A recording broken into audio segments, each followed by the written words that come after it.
Joining us now live from Tehran is the former Louisiana State Representative David Duke. Mr. Duke, thanks very much for coming in. What do you say to those who charge, and there are many, that you're there in Tehran at this Holocaust conference simply because you hate Jews? Well, first off, Mr. Blitzer, I resent the introduction you made of me. You mentioned the Ku Klux Klan 11 times. That was over 30 years ago in my life. And since that time, I got elected to the House of Representatives.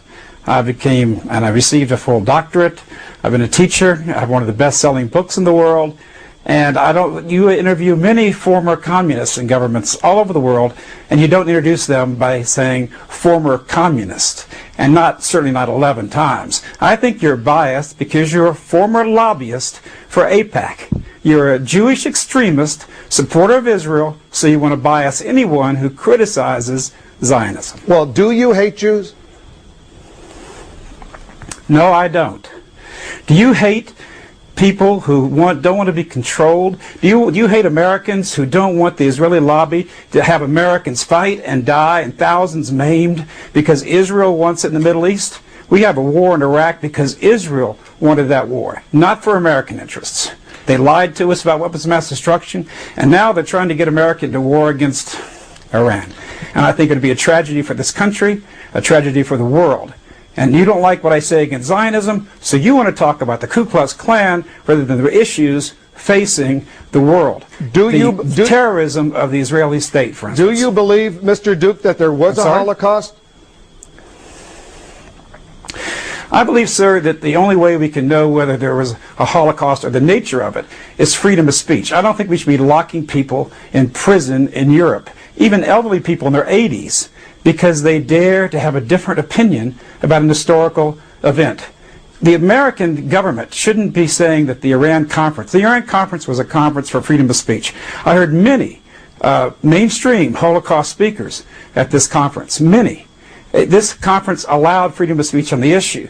The American government and Tony Blair and George Bush should be saying it's a disgrace that David Irving, a worldwide historian with books in almost every library of the world, is in prison right now in Austria because he said something the Zionists don't like about the Second World War.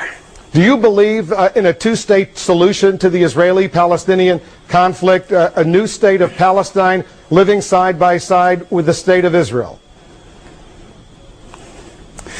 I think that's probably the best solution. I think you have to ask the people who live there of both Israel and the Arab countries. But I know one thing. You can't impose a solution from the Zionist domination of American foreign policy. Pearl and people like Wolfowitz, Fife, Wormser, Crystal, Abrams, we can go on and on. It sounds like a Jewish wedding. They have set American policy, and they've hurt American interests in the Middle East. Just as I've said for years, as Walt and Mearsheimer of Harvard have said, it's a fact.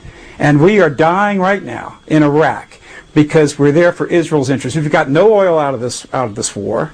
I went around the world, around the country before this war. Let me interrupt for a moment, Mr. Duke. As far as I know, the President of the United States, who's the Commander-in-Chief, is not Jewish. The Vice President of the United States is not Jewish. The Secretary of Defense is not Jewish. The National Security Advisor to the President, not Jewish. The Director of the CIA, not Jewish. Are these people simply tools of the Zionist conspiracy?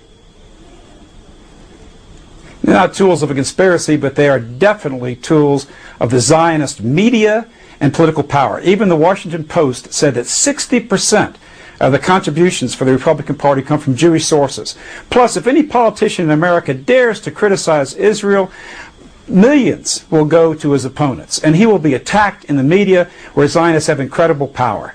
Even the Jewish Chronicle, the Jewish Los Angeles Times, excuse me, not the Los Angeles Times, the Jewish Times of Los Angeles, stated that 4 of the 5 conglomerates, the largest media conglomerates, are owned by Jews, and the 5th is even more pro-Israel than some of those conglomerates. We have a controlled media in the United States, and that's why we're not hearing the truth about this conference. This conference is about the fact that there must be freedom of speech.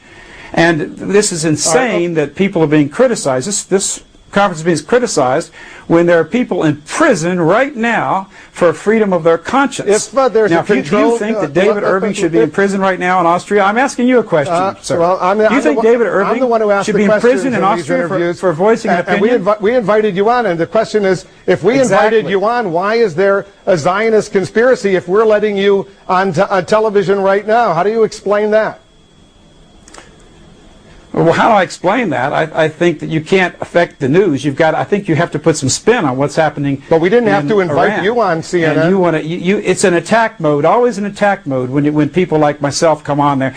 But you thought you could handle me with your 11 connotations of the Ku Klux Klan. Right, you can't handle me. And you can't handle the truth. And the fact is, you are an agent of Zionism. You work for AIPAC, the lobby in this country that controls Israeli policy. I'm going to read to you what Mahmoud Ahmadinejad television, you're an Israeli agent. All right, I'm going to read to you what Mr. Mahmoud Ahmadinejad, the president of Iran, has said, and then you can respond if you agree or disagree with him. Israel must be wiped off the map, and God willing, with the force of God behind it, we shall soon experience a world without the United States and Zionism. That's what he said on October 28, 2005, according to Al Jazeera. All right, first off, that's a complete misquote. He never said wipe off the map. And he was talking about the Zionist control of the United States. In fact, I heard his last speech, and I read articles all over the world where he said Israel would be wiped off the map. He said Israel would have a change in government, just as the Soviet Union changed. Obviously, the Russian people weren't killed. Israel wasn't wiped out. And this was to garner hatred against Iran. But what about when he says we should soon maybe even nuclear strike against Iran? When he says we should soon experience a world without the United States. When he says we should soon experience a world without the United States and Zionism? I know what the translation was. He was referring to the control of the world. Israel uses the United States as its proxy. They use the United States, as Mahatma said from Malaysia. Israel is able to dominate our policy through their money, through their media control, and they're leading us to disaster. Richard Pearl and Paul Wolfowitz were the formulators of the Iraq War. Pearl, Wormser, and Feith wrote a paper for Benjamin Netanyahu of Israel, calling for war against Iraq, Iran, and Syria. And that's exactly what we did. They made up the lies of weapons of mass destruction because Americans were not willing to die in thousands and spend billions of dollars for Israel's strategic objectives. David Duke, that's the reality of it. We have to leave it there. So the satellite is about to go down, so we have to leave it right there. But you're in Tehran. Well, people can find information, davidduke.com. I'm sure they will have plenty of opportunities to hear what you have to say. That's it. David Duke joining us from